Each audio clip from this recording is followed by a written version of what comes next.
Welcome to coreRoss Theorises. Today we are looking at Thermite. So the only thing we need to look at for Thermite is his Thermite charge. And all we need to figure out is it actually practical? Because everything else about Thermite pretty much is. You know, he totally could go into combat the way he's dressed and the weapons he has. So what about the actual practicality of his charge? So the actual charge is called a Brimstone BC-3 and it's an exothermic charge. So of course, we've got two components of this.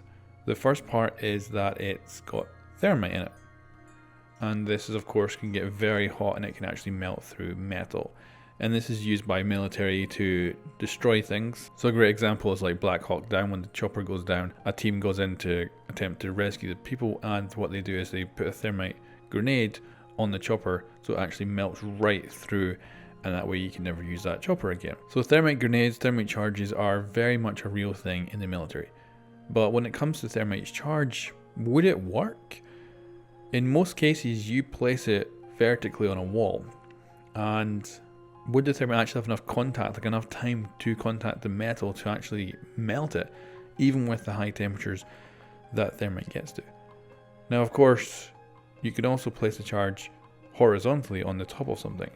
And this definitely makes sense to me anyway, that the thermite would definitely go through the metal, and that would then of course make it very weak, if not actually make a hole just by itself. And then of course what we have as the other component of the charge is a breaching charge, and just a normal breaching charge that then detonates and destroys that already weak metal that the thermite's damaged. I'm kind of got my doubts whether it would be useful. Like, I think if you're placing it on top of something, I think this would probably work actually surprisingly well. I think you really would be able to put a hole through some sort of reinforced metal. Putting it on the side though, I could see that the thermite having much less effect. And the way you actually see it go off in the actual breaching charge is it goes off from the top and then around, then down.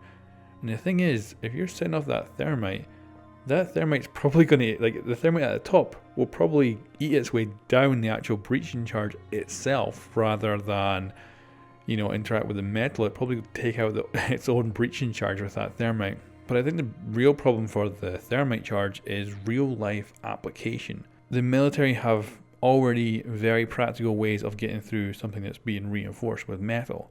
Usually something as simple as C4 would do that. So do you really need a specialized piece of kit for going through that?